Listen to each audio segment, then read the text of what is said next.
अस्सलाम वालेकुम वरहमतुल्लाहि वबरकातुहू। नाज़रीन इकराम, आप सबका अरशद की दुनिया यूट्यूब चैनल पर इस्तकबाल है। आज हमारे साथ मेहमान खुसूसी हज़रत अल्लामा व मौलाना गुलशेर रज़ा मिसबाही साहब क़िबला मद्दज़िल्लहुन नूरानी हैं। आज आपसे हम एक ऐसा सवाल करने वाले हैं और आप तक उसका जवाब पहुंचाने वाले हैं जो सवाल बहुत अहम है, ख़ास तौर पर इस ज़माने के लिहाज से। कुछ लोग कहते हैं कि शरीयत और तरीक़त दो मुख्तलिफ़ चीज़ें हैं और सूफ़ी बने फिरते हैं और ख़ुद को सूफ़ी कहलाते हैं, जबकि शरीयत मुतहरा पर अमल पैरा नहीं होते। नमाज़ें नहीं पढ़ते हैं, वो रोज़े नहीं रखते, हाथों में कड़े पहनते हैं, कंगन पहनते हैं और कानों में बालियां पहनते हैं और कमर तक बाल रखते हैं। न जाने कैसी कैसी गैर शरई चीज़ें वो करते हैं जो एक मुसलमान के लिए नाजायज़ व हराम है। तो वो कहते हैं, जब उनसे टोका जाता है, कहा जाता है शरीयत पर अमल करो, तो वो कहते हैं कि शरीयत अलग चीज़ है, तरीक़त अलग चीज़ है, हम तो तरीक़त वाले हैं। लिहाजा इसके बारे में तफसील के साथ आप रोशनी डालें कि क्या मसला है, कि शरीयत और तरीक़त क्या चीज़ें हैं, क्या ये अलग अलग चीज़ें हैं या ये एक ही चीज़ें हैं, या ये एक दूसरे को मुतज़म्मिन है कि एक के बग़ैर दूसरा नहीं हो सकता, यानी दोनों एक दूसरे को मुतज़म्मिन है। तो आप हज़रत की बारगाह में मैं अब अरीज़ा पेश करूँगा कि आप बताएं, इसके बारे में तफसीली रोशनी डालें और ऐसे लोगों के बारे में क्या हुक्म है वो भी बताएं। बहुत अच्छा सवाल आपने किया है। इस ज़माने के मुताबिक और हालात हाज़रा के मुताबिक हमने भी देखा है और मेरे पास भी कसरत के साथ ऐसे सवालात आते रहते हैं।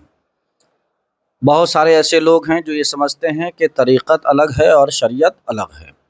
हालांकि ऐसा नहीं है। अगर आप कुरान व हदीस और हमारे उलमाए अहले सुन्नत की किताबों का मुताला करेंगे तो ये बात रोज़ रोशन की तरह आया हो जाएंगी कि जो तरीक़त को अलग समझते हैं और शरीयत को अलग समझते हैं वो बिलाशुबा गुमराह हैं। मेरे नबी अलैहिस्सलाम की हदीस है और ये हदीस बहुत मशहूर है, जिसको लोग हदीस जिब्रील कहते हैं।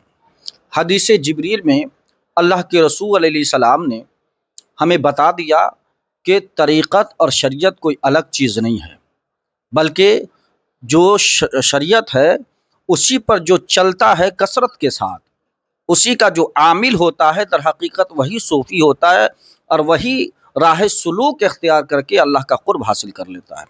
हज़रत उमर बिन ख़त्ताब रज़ियल्लाहु ताला अन्हु से मरवी है, बुखारी शरीफ और दीगर कुतुब अहादीस में ये चीज़ें लिखी जा चुकी हैं, पढ़ी जाती हैं कि मेरे नबी अलैहिस्सलाम के पास हज़रत जिब्रील अमी आए तो उन्होंने सवाल किया कि मल ईमान, मल इस्लाम, मल एहसान।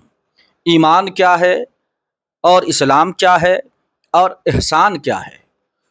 तो आखिरी बात मैं लेके चलूँ, हुजूर से जब पूछा गया हुजूर ये बताइए एहसान क्या है, तो मेरे नबी ने फरमाया था कि अन ताबुदुल्लाह का अन्नका तराहु फ़इन लम तकुन तराहु फ़इन्नहु यराक। मेरे नबी अलैहिस्सलाम ने फरमाया तू खुदा की इबादत इस तरह कर गोया कि तू खुदा को देख रहा है, और अगर ये गुमान ना हो, ये यकीन ना हो, या इस तरह इस लेवल की इबादत तू ना कर सके, तो कम से कम इस लेवल पर पहुंचकर इबादत कर कि खुदा तुझे देख रहा है।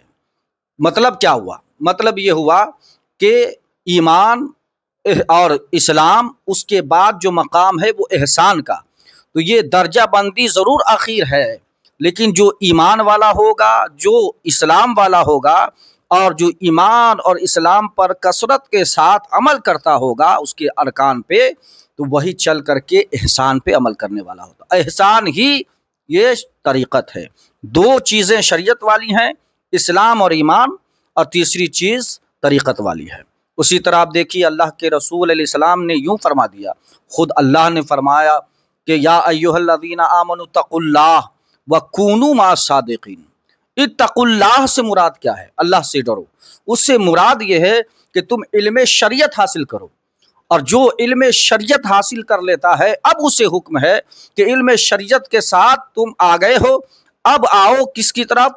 وہ لوگ جو صاحب شریعت ہیں اور صاحب طریقت ہیں ان کے دامن سے وابستہ ہو جاؤ، تو پھر اللہ رب العزت تجھے اپنا قرب خاص عطا فرمائے گا۔ بے شمار احادیث اس پہ دال ہیں اور بے شمار واقعات اس پہ دال ہیں، اور حد تو یہ ہے کہ بے شمار آیات کریمہ اس پہ دال ہیں کہ اللہ رب العزت نے بھی فرمایا، میرے نبی نے بھی فرمایا، اور نبی کے بعد جتنے بھی نبی علیہ السلام اور صحابہ اور تابعین کے مشن پر چلنے والے علماء اہل سنت ہیں، ان سبوں نے بتایا کہ طریقت اور شریعت الگ نہیں ہے، دونوں ایک ہی سکہ کے دو رخ ہیں۔